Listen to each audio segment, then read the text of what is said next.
Hey, just a quick one. I'm having a look at a first attempt at laser engraving mirrored acrylic. Now, this can produce some really interesting effects that I've seen, but this is very much my first just kind of faltering attempt to sort of figure out how this works. So I've ordered myself just a little A5 size piece of a kind of copper-coloured mirrored acrylic. Now, my understanding with these is that we've got kind of a transparent top. I guess that's probably where the copper colour comes from.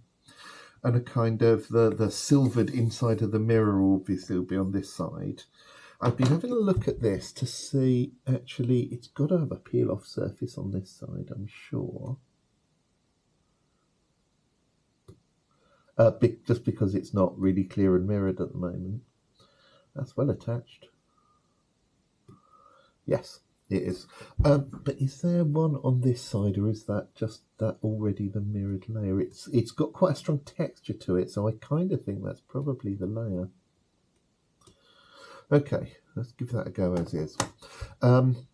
With this one, I'm going to just start by putting a really simple design on in a couple of different strengths of laser. What we're wanting to do is almost kind of burn away that mirrored surface from the back, leaving it kind of, clear at the front. And so that'll leave the bits that aren't lasered as mirror, and then almost infill as clear the bits there that we have lasered away. If you then paint the back with like black or a contrasting colour, you then get that really sort of strong pattern through it. Obviously lots to play around with that, but to start off with, I've just no idea actually what sort of settings to use. I guess what we're trying to do here is burn away the back of this in terms of the mirror whilst not melting the acrylic, yeah? So let's just pop that here in my laser engraver, and then I'm going to look up sort of some settings and go either side of that and sort of produce the same design like a few times on that, and we'll see how that goes. Okay, so I've just had a little look on the software on my laser engraver. This is an Xtool P2S, and actually they've got a decent range of materials that actually come up in their software, and there is actually a setting for see-through mirror, so I think I'm going to start off by actually just lasering that and seeing how that goes. I had to check the thickness bit of it because that wasn't quite accurate to their kind of starting point. But the settings, so power at 14%, speed at 400 millimeters a second, sounds plausible. Let's give that a spin and see what comes out. I'm just using the Heresy logo here. With apologies for the background noise, I thought it might be useful to see exactly what I'm engraving. Here we've got the Heresy logo. I've literally just imported that into this, turned it on its side because that's the way it fits the piece of plastic best, and gone for just straight engraving that onto it. I'm expecting to have to tweak that in a number of different ways, but it seemed like a reasonable starting point to actually experimenting with this.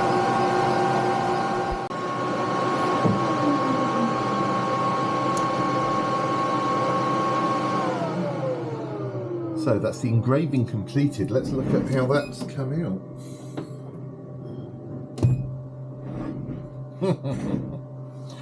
I can immediately see one problem. I forgot to reverse the image. So actually it's sort of right way round on that one, but on this side it's reversed. Having said that, that's not a bad starting point. Let me just bring that over. So yeah. We've got that Heresy design, and you can see that it kind of goes through into the clear there really quite well, leaving our mirrored surface looking like this. Okay, let's just put that camera down a second and peel this film back.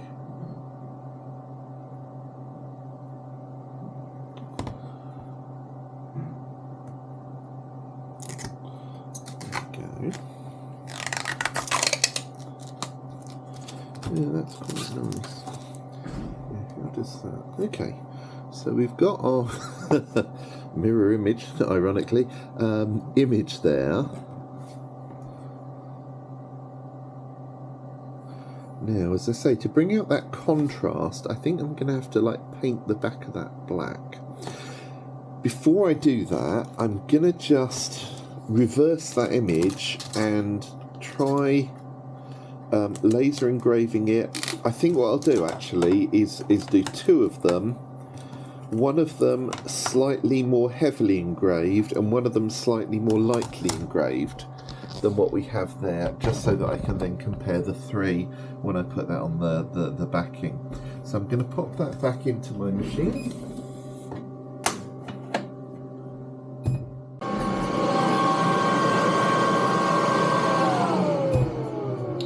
So here we go. Interesting. Right.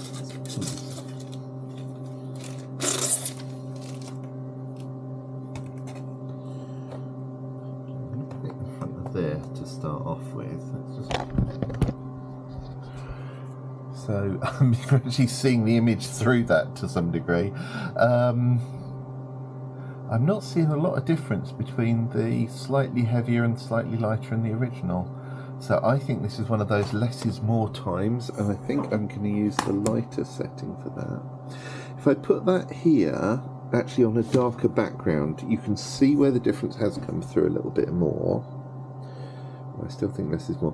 Right, so on this one at the top, which was the kind of recommended setting, you've actually, if you look at that, I don't know how well this is going to come out on camera actually, where it's actually kind of chiseled away the mirror on a higher power setting, it's done slightly more of it in here where we've got that finer kind of gradient of colour. Here, with that lighter one, actually, it's a bit more subtle. Here, where it's heavier, I mean, very similar, to be honest. I'm not seeing a huge amount of difference. I mean, I'm seeing a difference, but it's not huge. Yeah, I'll have to think about that. I will paint the back of this black to get a clearer idea of how it looks, but before I do that, I'm just going to use this bit to... I've been mucking around with some designs for... kind of tribal designs for a headstock, because I'm obviously thinking about doing that to match the kind of engraved resin inlaid guitar that I'm working on. I'm going to have to squidge it down in both directions to kind of fit it on here, but I'm interested to see how it comes out before I kind of paint all of that. So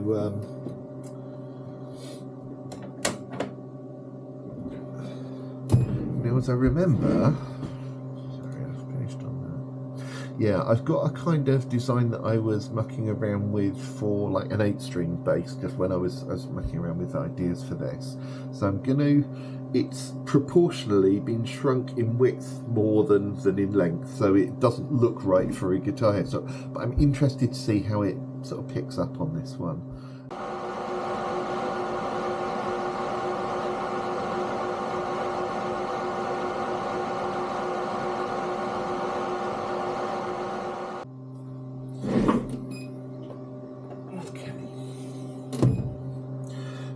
Few bits of crap on there, so let's just give that a good clean off.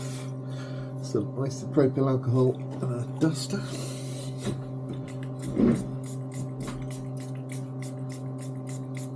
You always get little bits of like soot and dust from the from what's been burned off, kind of kind of accumulating somewhere.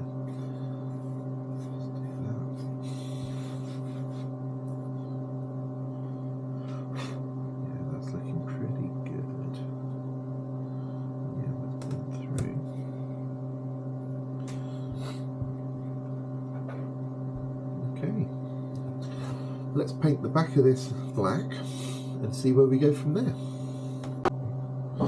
What I'm using here, just because it's to hand, is actually something that's designed as a gel wood stain, which I've heard really good things about actually. It's called Unicorn Spit, which I think is hilarious anyway. But they reckon, it's thick enough that you can use it as a paint. So because it's to hand, I'm going to give it a go here really. Squidge a bit on there and then just paint that over. I think for evenness, I'm just going to do the whole of the back of this piece. Obviously, doing this for use, I would probably... I mean, I say I'd probably use a spray. But actually this is going on relatively easily, evenly. I'd be interested to see how it looks at the end of it.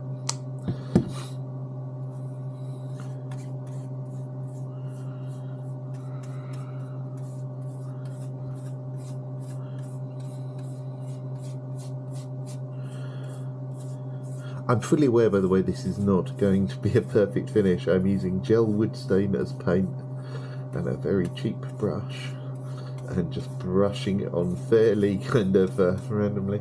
But again, test piece, interested to see how much difference that makes.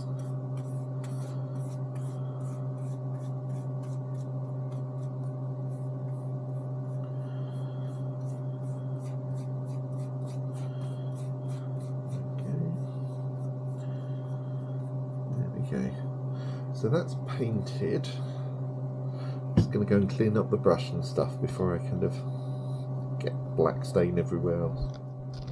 Okay, so this has literally been a minute since the last clip, so this is still very wet. Given it's water-based, I can wash it off anyway. Let's see how that looks.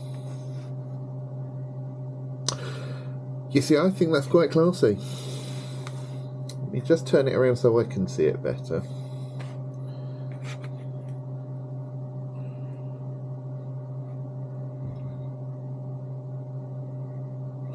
That's definitely a technique I'm going to use. Right, I'm going to leave that to dry properly so I don't screw it up by messing around with it, and then come back and have a look at that in a minute. First thing I'm going to do is go and wash all of this off my fingers. Let's try and do this without putting too much on the camera. Okay, so the paint is still drying on the original kind of test piece. But I'm confident enough about this that I'm going to have a go actually at engraving. This is a pickguard I picked up fairly cheap, mirrored silver Telecaster style pickguard.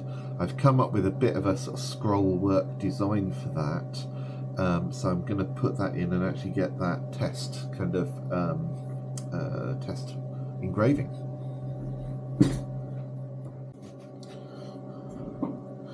Okay, so the paint has dried, and we now have the top one reversed, fairly obviously.